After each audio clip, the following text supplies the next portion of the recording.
Greetings, salutations, however you say hello. This is episode 5 of Tip Top Talks Tottenham, where I cover the 3 most trending topics of the week in the Spurs community. This episode is titled Kulusevski to Napoli, Massive Match versus Magpies. Quick announcement, would love for you to check out my content on my channel. I have tons of videos from the most recent FanFest and other Tottenham-related content. Comment what time zone you will be watching the game from this weekend. Topic number 1, surprising Kulusevski rumor.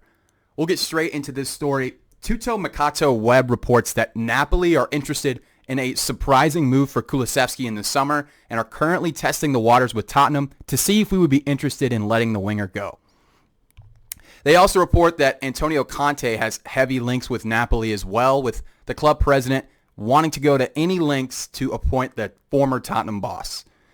It's worth noting that the majority of Kulusevski's best performances in a Spurs shirt were during Antonio Conte's tenure. There's no getting around that he's had a poor run of form in the most recent weeks, but his skill set is still very quality. It may not be ideal for the Ange system, and there are players right now favored over him on the wing and in the midfield. This story does uncover a shocking possibility. Like I said, Kulu has great attributes, and I think we've seen his true quality. You couldn't find a better player than him for what Tottenham are likely to spend, so in my opinion, if Tottenham were to sell Kulusevski, it would be a huge mistake. We bought him for $20 million permanently just last summer, so unless it's $65, $70 million, I don't think Tottenham should consider. He's still very young as well, only 23 years of age, and with the added Champions League games next season, we'll need all of the quality we can get. Gimme. Nottingham Forest in the rear view, NLD on the horizon is the second topic of today. Tottenham beat Forest on Sunday 3-1 in a match where we dominated possession once again. Though the first of our 3 goals was an own goal, it was created by a nice move from Timo Werner, and the following 2 goals were unreal bangers, so we say, from 2 defenders, Porro and Van de Ven. Van de Ven is a player that was made for the Art of Defending YouTube compilation videos. When you combine the Ange highline system being vulnerable to counterattacks and his pace being unthinkably good at catching up to those said counterattacks, I think that he's able to use that electric pace as such a weapon for Tottenham. And I think that he was one of many of our fans' man of the match. Comment who your man of the match was on the weekend. Obviously, I'm happy with the result, but I would like to see more goals from our front line, which I anticipate happening this weekend. At the time of recording, Arsenal tied 2-2 to Bayern Munich. They still have Champions League hopes with the second leg on the horizon and Premier League hopes as well, albeit the title race is very close with them and 2 competitors. I'm not saying Tottenham decides who wins the league, but we decide who wins the league. We can really give a massive assist to Liverpool and City by defeating Arsenal when they come to the lane. I gotta say, our fans are going to be so loud this match and are wanting to push the team forward because of this. The atmosphere for the NLD will be electric this year, and I cannot wait to be able to visit one day in person myself. Last topic of today, massive match versus Magpies on the weekend. Going into St. James's Park has not been an easy thing for any Premier League team to do this season. Newcastle have won 10 of their 16 matches at home, and they're yet to not score while playing at home as well.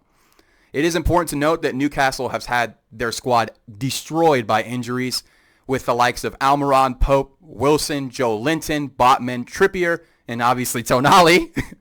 Plus, more players even than what I just mentioned will not be available for Saturday's game.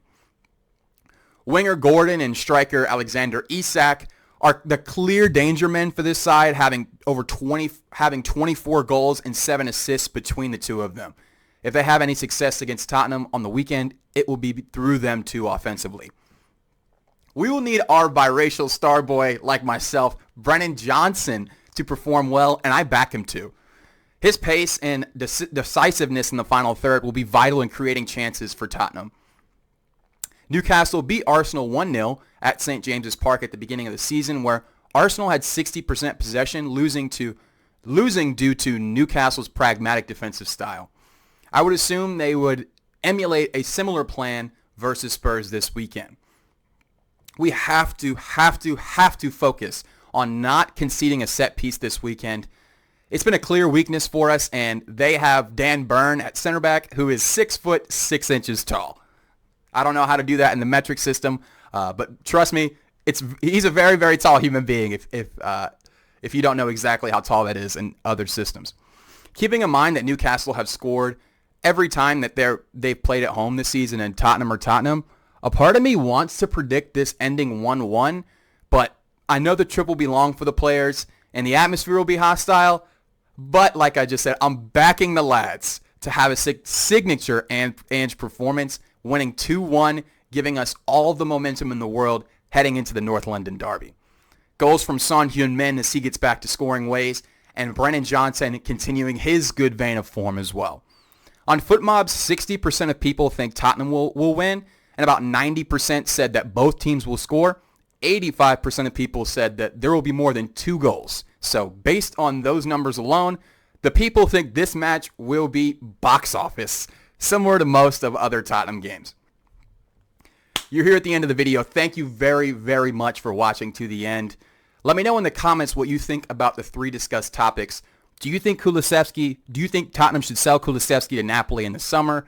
What was your thoughts on the Forest match and the upcoming North London derby? So what's your score prediction for that? And what is your score prediction for Newcastle on the weekend at St. James's Park? It's going to be a really hostile environment, and I'm really curious to see if we turn up. I'm crossing my fingers. I really hope we can accomplish and get 3 points. Comment and let me know. Like to be world class, and subscribe for a silky first touch. It's been Tip Top Tottenham, and staying true to form, glory, glory, Tottenham Hotspur.